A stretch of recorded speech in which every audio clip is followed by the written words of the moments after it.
Good morning guys! For today's video, papalitan natin yung rubber impeller ng cooling water ng rescue boat natin. Humingi muna ako ng assistant kay Bosun para maiangat natin yung rescue boat. Para smooth yung trabaho natin, iangat lang natin ng konti yung rescue boat. Para magkaroon tayo ng access sa pabaklas ng midsection at saka lower part ng engine. At ngayon ay all set na, umpisahan na natin ang pagbaklas. Let's go!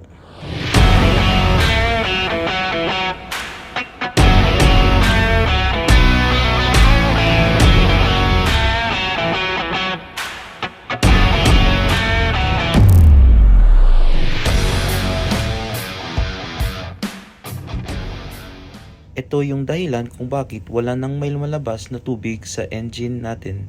Kung nakikita nyo, worn out na ito at saka marami ng damage yung rubber impeller. Kaya mas mainam talaga after na mag-drill, i-flush ito ng fresh water para ma-prevent ang build-up ng corrosion sa dahilan ng salt water na sanhi ng maagang pagkasira sa impeller. Yun lang guys, thanks for watching!